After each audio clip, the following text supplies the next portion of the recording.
Hi, everyone, and welcome to one of our last webinars for 2021.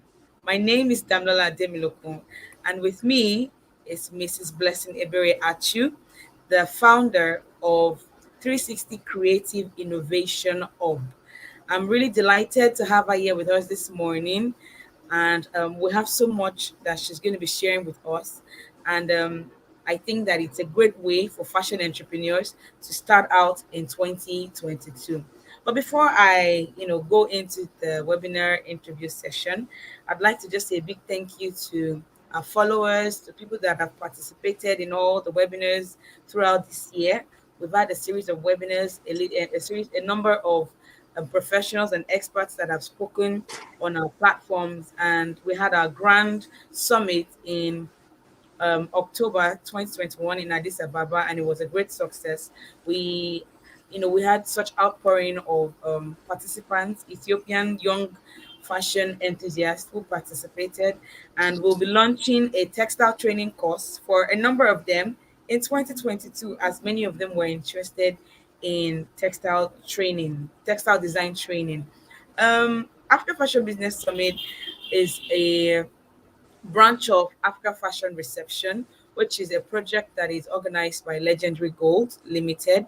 And we have had our fifth edition this year, and we look forward to having more professionals across Africa who are supporting creatives in terms of fashion design, textile design, graphics design. Think of all the creatives in Africa. And today we'll just dive right in with Mrs. Blessing. And Mrs. Blessing would introduce herself to us before I begin to ask questions, because we've seen so much that she's doing. She's already creating so much impact in Lagos, Nigeria. And we think that it is due respect to bring her on this platform to come and talk about how fashion creatives can prepare for 2022. Mrs. Blessing, thank you for joining us. We know that you had so much on your list, you had so much to do, and you're probably rounding up the year and you have a lot of activities, but we are very grateful that you still made out time to join us this morning. Thank you for having me. It's been a pleasure, and I'm glad that I did. I'm glad that I'm speaking to you guys. I mean, I met your boss. What's his name again? I think in Let's hold your 28. eyes. Yeah, in 20, either 2017 or 18 that he came to my Okay. hub, and he's done quite like you know trying to project African designers and all that, and that is one of the things that we are trying to do. So our goals are well aligned. Our Very alive. purpose is to make sure that Nigerian designers, African designers are recognized for who they are, and they make money from their creativity. So, Yeah. and which is what we are trying to do at every point in time. So it's a pleasure for me to be here, and I'm glad I will be always available as whenever if my schedules permit, and to speak and offer my whatever capacity. Thank you so much, Marcia. First, can you tell us a little about yourself? How did you venture into the creative space? How did you venture into fashion and the creative space? Okay, so I think so. One thing that struck out for me was when I was working. I've been in IT for 10 years, so I was Wow. working, yeah, and I was working during the time when co-working spaces were springing up, and in all the co-working spaces that I see, I hear about tech, and being that I know that Nigerians will go for parties, we wear a lot of fine clothes and all that. But you see, it is not a structured environment. Everybody does their own thing. And when I travel, if I travel with any of my clothes that is being made here, I will have to sell it while wearing it. Some people say, give me your bag. Somebody will say, give me your this, give me your that. I find that they like those stuff. But why are we not seeing it internationally? And when my designer, one of the somebody making clothes for me will come. I could not deliver. My generator broke down. This happened. My tailor resigned. This person, a lot of stories. So I figured, why can't we have a place where designers will come in and create their designs without having to worry about lights, without having to worry about buying machine, without having to worry about machine maintenance or anything whatsoever, but just to meet customer demand. That was first of all because when you can meet your customer, not tell us disappointment like now that people are saying tell us we collect clothes, they will finish it in 20. No. So that was one of the things that propelled me to start. One, I need to have a space for creative people and where will be like a savior kind of for young designers not to worry about having to having so much money to go and be buying machines, setting up a store, paying for rent and all that. No, just come in and create. And that's it. That's great to hear. So you literally understood the problem and you decided with your IT background to create a solution. So I think that not many people are thinking in that direction, even till now. A lot of people are still thinking of me. So you were not even thinking of yourself. We're actually thinking of the creatives, and I think that is very commendable, ma'am. Thank you. So are you saying that you did not have any background in fashion? You know, So fashion for me, I grew up in the north. Okay. I grew up in the okay, north and the northern part of Nigeria, they have a kind of fashion sense. And it's a little bit things are a little bit cheaper in the north than in the yes, south the South. east. So and I grew up in the north, I schooled in the east. So you see it's super rare. So whenever I'm going back to school, I'll go to what they call Kofo Wambe is a Bendam boutique, like what we have in Aswani or Yaba. And I'll Okay. buy fine first grade okrika. I will take it to the east and I will sell it at a very Wow. wonderful price. So those money that when they give me pocket money, I don't spend it. Like I will take it to go and buy all this and I'll iron it, iron it so well. And I'll, package it and sell it to students that wants to wear fine things, and all that. Yeah, that is how I got into fashion. Okay. Okay. Because I know how to at times when I might not wear stylish things because I'm bored, but I can style, I can look at you and say, okay, combine this, wear this and all that. So this is what I started doing. That is how I got into fashion. But that was for me. I feel that this business of the fashion is what is I'm interested in. I might not Okay. know how to cut, but I can tell you what makes a perfect line, what Right. makes a yes quality control kind of fashion, and all that. So for me, all those aspects of technical parts, I might not be perfect in it, but in the business part of it, count me in. I will tell you how many numbers you need to sell to be able to meet a certain number of money. Tell you how you can pricing, how much you have to price, how you can, do your costing after production, where you can do your sourcing. All those things are what naturally come to me without having to go to school for it. Wow. Okay. So this will bring me to the next question. So what services exactly does 360 Creative Innovation offer? I know you have said a few things. So is there a package that all of these offerings come, and what are these offerings? Can you tell us about it? So if I'm So, creative and I come to your system. organization, what do you offer me as a creative, especially fashion creative? Okay, Fashion. so we have the people that we cater for are three: fashion, bag, and shoes. So I know this are all in the same category. So for a general creative, somebody that is either playing in the bag, you come into the space because you want to interact with the fashion people and you want to understand what it is that they are doing so that you can do your own creativity. And you come into the space to have a partnership, maybe a clothing brand that you want to do a pop-up with as a shoe brand. You come into the space to leverage on collaboration and community and Right. enjoy our free services like our free cutting area and all that. We so far we've not had machines for bag and shoe people Okay. because these are yeah. But for now we have Capital machines for the intensive. clothes. Yeah. Now for a fashion person, what we do for the fashion designers, one, we give you our space for you to come and work. First of, and we give you business support for any creative person that is our member community. You will not say you don't have a business account or you don't have, because you will use our business name. Yeah, as long as you are a member, you are registered, you use our office as your business name, you create your bank. We have quite a number of partnerships with some banks that come in and take in your details. You have a structure that will help you bring support services to come and say, okay, these are the, so structure your business, do your accounting and all those kind of things, so that you can go ahead and maybe get a bank loan or get a grant and all that. All those things that are stopping small businesses not to sell, we'll give you Right. those platforms. Yeah. So, and we offer you, we just launched our online and offline store. We have a store on the island where we sell made in Africa and made in Nigerian products.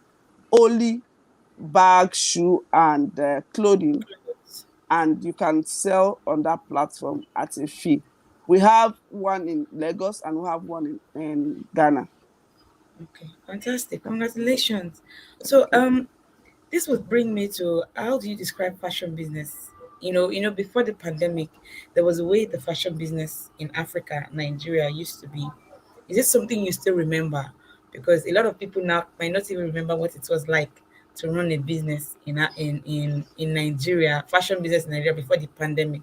What were the major highlights? If we say mention five major highlights of what it means to run a business before the pandemic, what would you say they are? I might not be able to mention five, but one of the things I've understand before the pandemic was that there is a lot money going into Ashebi. People are Mm, going doing Ashebi, yeah, people are going for weddings and all that. And people are wearing clothes, all these highly custom made clothes a lot and all that. People are then fashionable. Yeah, then. So pandemic, we don't care because we know every Saturday there must be a wedding, and true. there is so and all that. So designers are busy making, killing it. Okay, because people will bring ashebi, people will bring wedding clothes, people will do.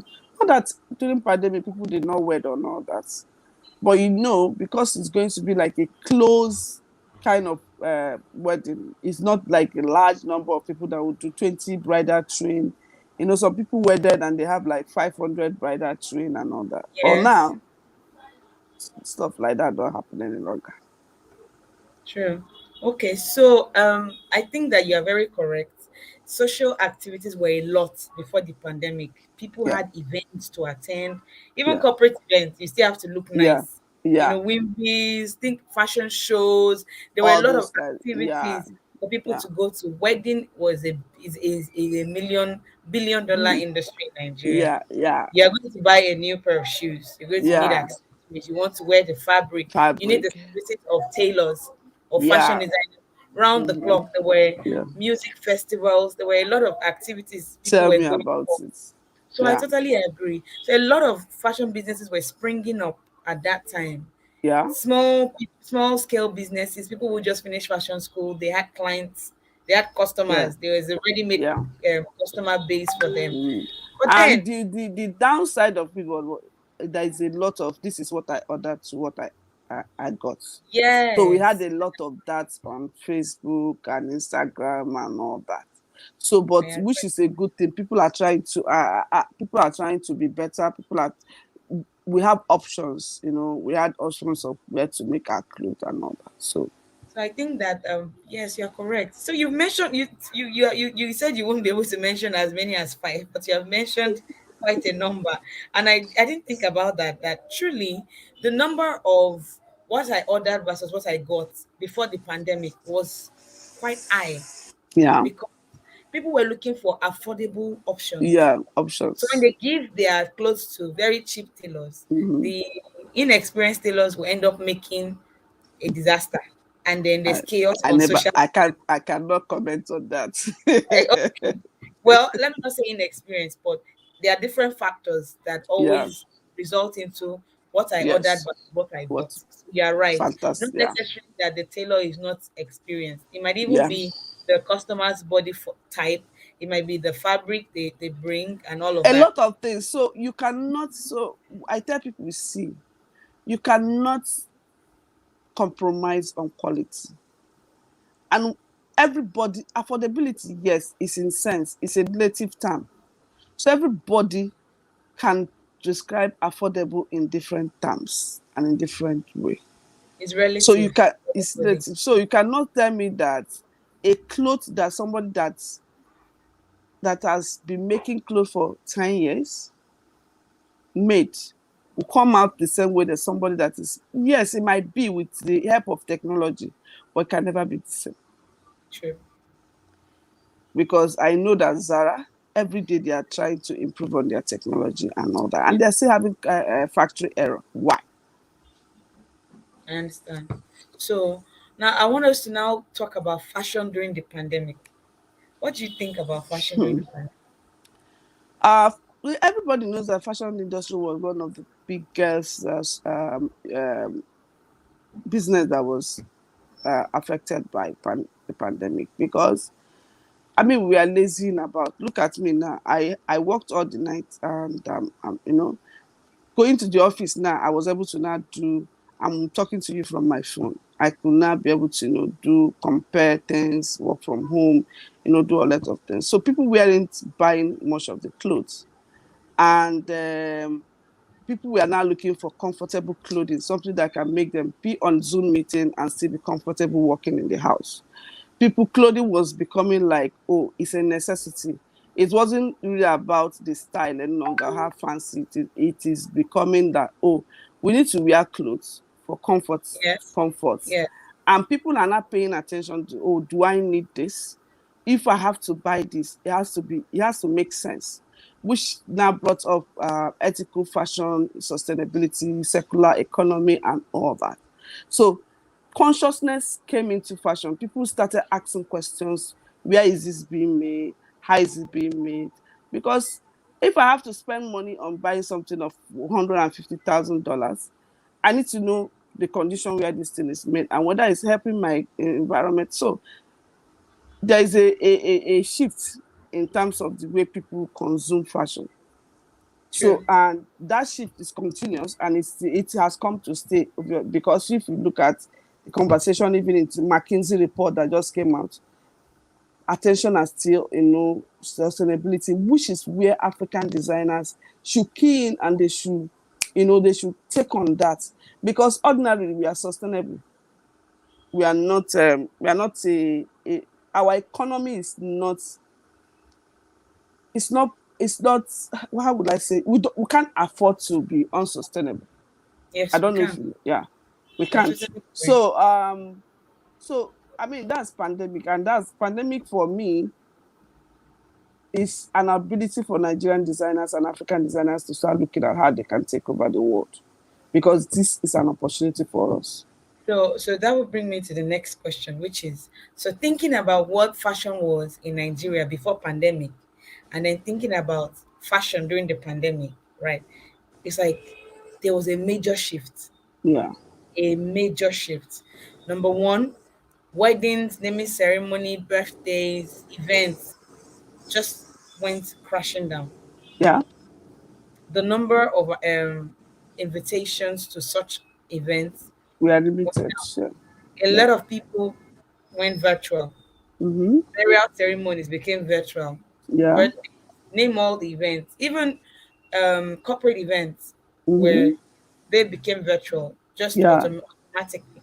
Now, looking at the fact that those activities were a good source of demand, they were the events that, these events were the ones that created the demand for fashion items, right? Mm-hmm. For services, fashion related services. Mm-hmm. It's been over a year now since, the Pandemic. pandemic, right? And what would you say has now become the norm? Because it seems like wedding events are gradually taking, Coming you back. know, Yeah. taking the stage again. Corporate events are gradually taking shape. Fashion shows are back, which is a good one. The pandemic scared the whole of the fashion industry. because there were no fashion events Mm-hmm. 2020, right? But these activities are returning. How would you advise fashion businesses, come 2022? How are they supposed to position themselves?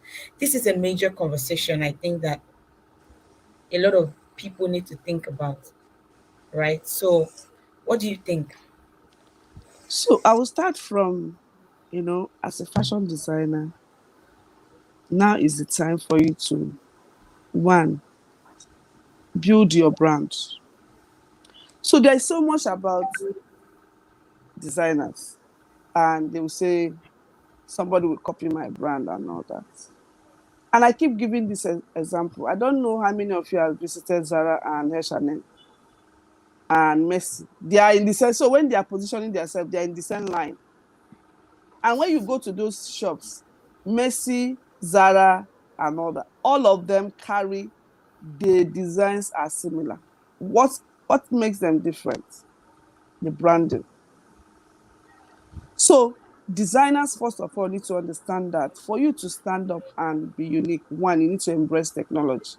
How do you embrace technology? You need to use technology to capture data to understand the kind of audience you serve. Exactly. Exactly. You might not do it, but you need to pay attention and maybe invest money in doing it. Understand the language people that follow your brand or like your brand speak. What language will you use to be communicating to them so that they can buy you more and you can be loyal to them? You need to start making royalty as one of the things that you need to put in your business. Data insights, technology is very, very important. So if you are not thinking of understanding data or maybe growing your email database, maybe using insight from Instagram and questionnaire to get information about your audience, you'll be left out. Another thing, you should embrace technology, social media to grow your brand audience. You should do that so that you know who do you appeal to, what are the things that makes them tick, and you can now be able to design for those type of people that come to you or that will buy for you. Technology has made it possible for you to sell to even people that doesn't know you, but they love you. Exactly. So if you are still in that mindset, it has to be my friend and my friend's friend, my dear, it is no longer like that. I attended an event that was, I think, in 2019, ending of 2019 or so, that Shimamanda, no, is it Shimamanda this year? Yeah, I did And check. somebody from either Gucci or Christian, and one of these designers, big brand, came into Nigeria. They was at Institute Francais. So one of the things that Shimamanda Adichie said is that all the designers that were showcasing on that platform are people that she has bought clothes from on Instagram. She never knew them. Wow. She has never met those designers, but he saw something, ordered it, they bought it, and it fits her. And she now has to bring them to international. So as much as possible, designers don't pay attention to what their Instagram page is like. They use their personal page and they put it on their business page. And when you go to a page, like when I was streaming people that we are going to put on Idozi, I will go to your page. I will see uh, uh, drinks where you are selling, advertising drink. Next thing I see a clothes. I will see you where you are dancing. I mean, it's just, It's it's, not it's organized. yeah, you are not having a brand. You are not having a brand presence. And most times they feel that having a one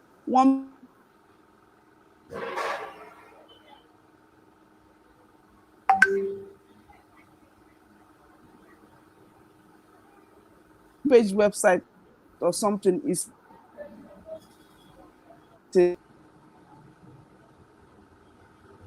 Welcome back. I can't hear you.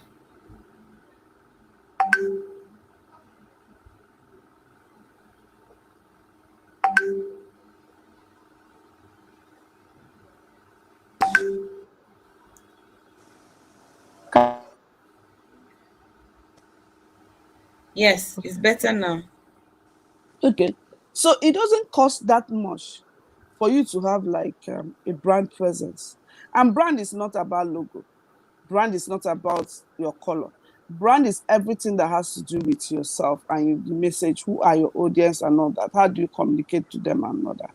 So these are part of the things that we do for designers, because when they come in contact with us, we try to make sure that you you are local but global. You are selling to local people, but people in the diaspora and everybody can I buy from you. interest. Yeah. So now, because we are sustainable clan, we don't have the luxury to make 1,000 pieces. Any Yes. designer that is saying that they can make 1,000 pieces, please come and show me where you are selling them at a time.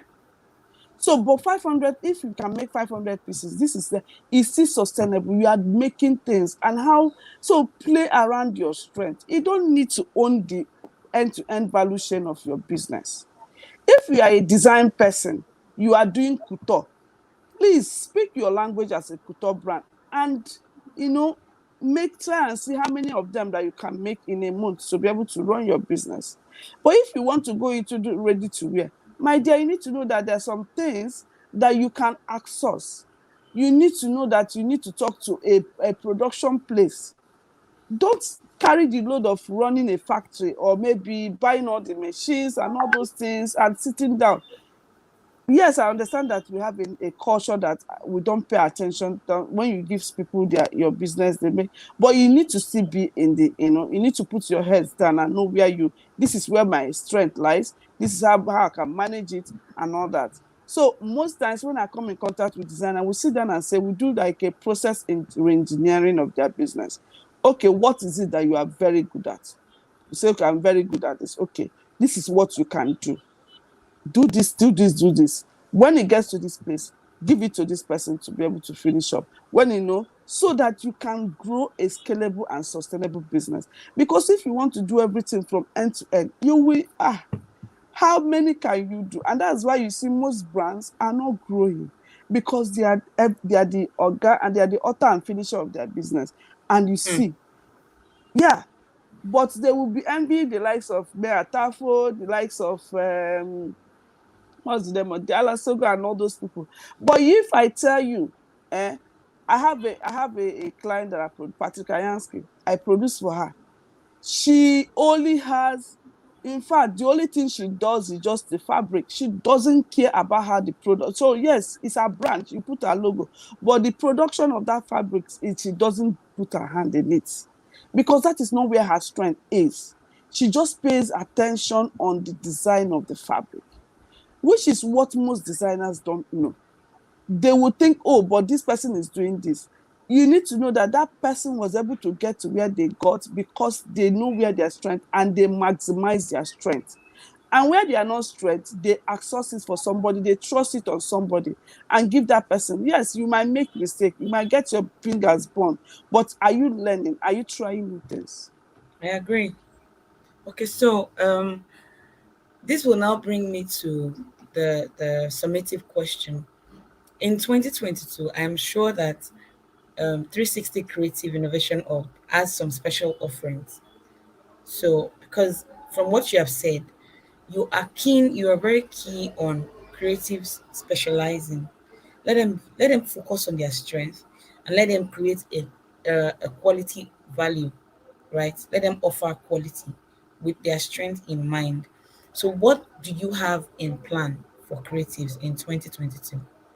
So we have a couple of things. So first of the things that we want to do in 2022 is we want to have business master classes, to be able to say, okay, hold some of the people that at some stage, so handhold them to be able to, for people that want skill and put their business in order to get loans. So we are talking with Lagos State government. I don't know if you know, I'm among the Recovery Lagos Committee board, and I'm looking at how we can position designers actually to have that have built businesses that to handhold them and be able to put their structure in their business to access those low interest No. loan for skill.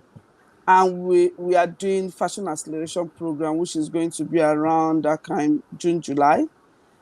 And we are working with some people to see how we can, so we have some things that, yes, not yet perfect, we are still talking to, fine to, but we have a couple of things. And now our co-working space, for we are giving discount for January. There will be a discount. So if you pay for 6 months in January, you get some discount. Or if you come in and say, okay, I don't have money to pay, but you have like a discount kind of thing, and we can now sit down and walk through. So we have a lot of package. But because one thing with Nigerians, I won't say They every abuse Nigerian. opportunities. Yes. So we need to be careful and say, okay, at this stage, this is how we want to do it. At this stage, this is what I want to do it. So if you are on this platform and you are listening and you think, oh, you are in Lagos and you need a workspace, an environment where you can sit down with your tailor, let me tell you, there is somebody that started with us in 360, started with just one tailor. Now he has 3 tailors working off from the hub and is selling. So every week, this guy is producing 50 pieces of clothes and he's selling those clothes to Nigerians. And he sells every week, 50 pieces are gone. So it's your ability to be consistent, your ability to know where to put your resources to. And guys, if you are running a fashion business, you need to have a startup cost. Everybody will say they don't have money for photo shoot. Man, we did a photo shoot for free photo shoot for designers earlier this year. I think around August. But one thing we know, that people that key into the photo shoots understand what is it to do photo shoots. You cannot put a mannequin in your space and take picture and post on Instagram. I respect me that spend money to do a lifestyle shoot and all that. When I look at your mannequin clothes, I will not go and come and buy it. And when you did not sell, you say you did not sell. No, I'll buy from the person that have given me visuals of, this is how this clothes will look on me. This is how I'm going to style it. Because this is what sells fashion. Fashion is all about what you see. I might not wear it, but when I see, okay, this, I will be able to order. So you need to know that you have to invest in photo shoots. We have a collaboration with photographers, that if you come to us and say you want to do a photo shoot, the price we get for you will be way cheaper than when you are going to you know to meet them on the Your same, own. on your own. So we have other packages that we've done with other people that we can give you a discounted package, because we know, and we are building our resources around those things that we know. Designers, we have a package for social media, people that want their social media handled. We have a package for it. We have a package for people that want to do photo shoot. We have a package for people that want to do get their accounts audited. So like that. So, I'm glad to hear this, and I think that this will bring us to the end of our interview session because the crux of 2022 is about there's going to be a lot of dynamics in 2022. A lot of things will be happening that are new, yeah. and many businesses are not ready. However, many businesses need to listen to information that is out there, such as this session that we just had. It's no longer okay for businesses to be just like that. Using You're not putting as much effort, like you said. Startup cost is key. You need good images, you need quality products, and you need to be able to sell. And the best way to sell is if you are focused. You're not selling everything. You have Mhm. specifics that you focus Mhm. on. That's what I've heard you say. And we look forward to you sharing with us information on your packages and your programs and your offers in 2022 so that we can share them with our audience. I'm glad to hear that you have a presence in Ghana so that people who are also there can also communicate with you when they see these offers on our platform. Thank you so much, Mrs. Blessing. It's great to Thank you. have heard you speak on all that you have said. Thank you for making our time, Thank you. despite how busy you are. We're very glad that you joined us. Thank you so much. We look forward to I'm glad. working with you in 2022. I look forward to you too. Thank you. All right, ma. Have a lovely afternoon. Bye bye, Bye ma. bye. Okay, guys. So that brings us to the end of today's session, and I am glad that you've heard us say a lot of things. There are a lot of things businesses should not repeat again in 2022, and it is important to understand that if you are starting a business, you're going to have to factor in your startup costs. And 2022, like every the beginning of every new year, is a new opportunity to do things differently. And we look forward to seeing many businesses across Africa grow, develop, and create value, and also stay profitable as they create this value. Till next time, as we talk more about how to grow your fashion business in 2022, join this series as we'll have other guests in the new year who will talk to us about how you can grow your business in 2022. My name is Damola Ademuloku, and I'm your host for today. And thank you for joining us. Have a lovely morning. Bye bye.